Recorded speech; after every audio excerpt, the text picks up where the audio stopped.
안녕하세요, 뉴스반장입니다. 최근에 제가 좀 이상한 소문을 들었어요. 검찰 안팎에서 특수활동비 배정을 검찰총장이 마음대로 한다. 특활비는 대검에서 일괄 받아가기 때문에 말씀하신 것처럼 검찰총장이 임의로 이렇게 집행을 하는 거죠. 무슨 기준이 있는 건 아니고요. 지금 올해가 90억이고 내년에 84억인가요?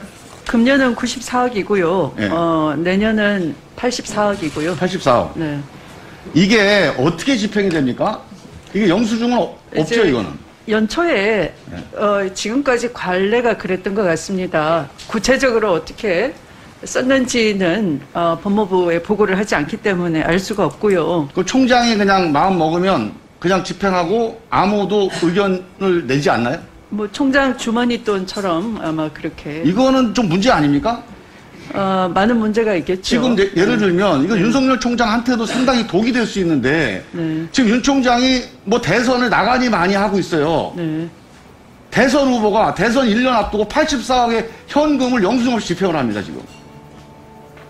있을 수 있는 일이에요, 이게? 현재로는 이른바 루프홀이 있는 거죠. 시대에 안 맞고요. 대검만 조금 약간 구시대 유물처럼 이게 남아있는 겁니다. 지난 5일 국회 법제사법위원회 법무부 전체회의에서 대검찰청 특활비 문제가 지적됐습니다. 묻지도 따지지도 않는 검찰청장의 쌈짓돈이 되어버린 84억 원의 대검 특활비 때문이었는데요. 이 특활비에 대한 사용 내역에 비공개 문제가 제기되자 대검찰청에서 입장을 밝혔습니다. 그런데 그 입장문이 저희를 더 기가 막히게 했는데요. 대검찰청은 대검 특수활동비 사용 내역의 공개는 특수활동비 본래 목적인 기밀 유지가 요구되는 정보, 사건 수사 등의 활동을 밝히는 결과가 되기 때문에 현실적으로 특활비를 수령 집행하는 공무원 입장에서 어디에 썼는지 밝히고 그 근거 자료를 남길 수가 없으며 개개인의 양심에 맡길 수밖에 없다는 입장을 내놓은 겁니다. 개개인의 양심에 맡길 수밖에 없다. 이게 84억 원의 대검 특활비 내역을 공개하라는 지시에 나온 대검찰청의 공식 입장인데요. 얘네들 정말 국민들과 장난하자는 건가요? 묻지도 따지지도 않고 어디에 어떻게 쓰였는지도 모르는 국민 혈세 84억 원의 사용처를 밝히지 못하겠다는 건데요. 감사원이 털든 국정원이 털든 비공개를 전제로 세부적인 내용에 대한 파악은 있어야 하지 않겠습니까? 윤석열과 정치검찰들을 뭘 믿고 양심에 맡겨달란 말인가요? 지들이 양심이 있었다면 이런 식으로 나라를 들쑤셔 놨겠습니까? 뒷돈과 전관예우로 챙겨가는 돈만 몇백억 원에 달하는 법 기술자들이 할 소리는 아닌 거죠. 윤석열 검찰청장의 뒷주머니 쌈짓돈이라는 지적이 불거진 대검찰청 특활비에 대해 정치권이 현장 검증에 나섭니다. 8일 법조계에 따르면 국회 법제사법위원회 의원들은 9일 오후 2시 대검찰청을 찾아 법무부와 대검의 특수활동비 집행 내역을 현장 검증하는데요. 특활비 논란은 지난 5일 법사위 전체 회의에서 불거졌습니다.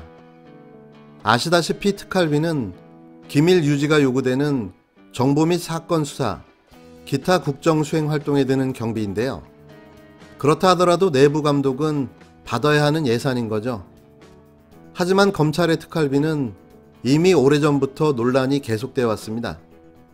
이른바 돈봉투 만찬 사건이 불거졌을 당시 법무부와 검찰은 검찰의 특활비 집행 체계를 개선하기 위한 작업을 했는데요.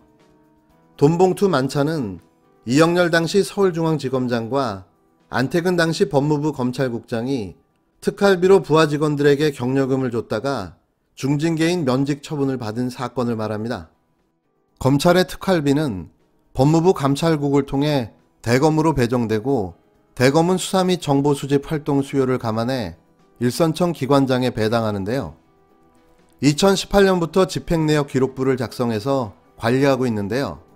현금 집행은 수령이나 계좌 내역을, 카드 집행은 카드 명세서를 첨부해야 됩니다.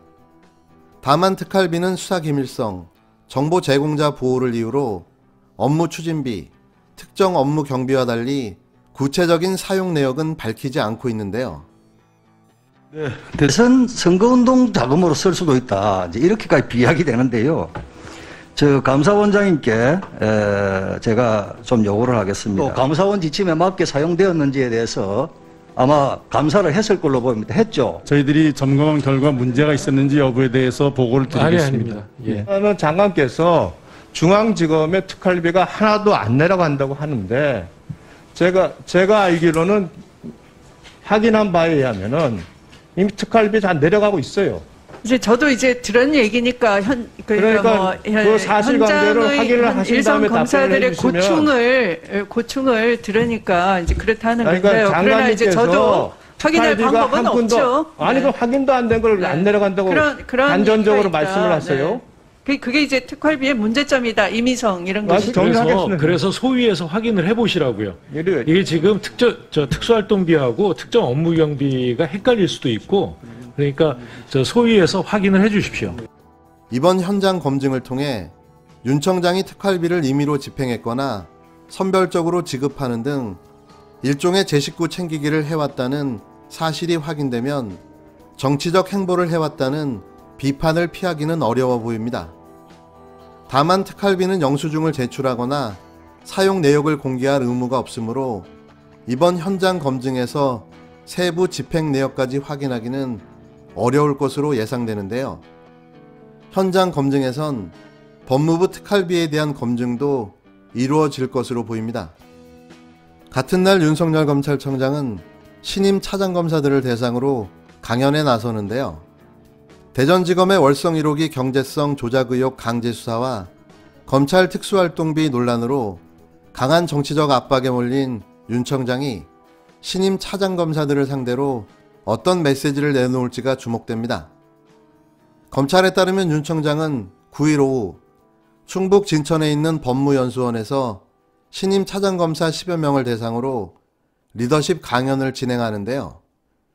잘 아시겠지만 이곳은 좌천된 한동훈 검사장이 법무연수원 연구위원으로 있는 곳입니다.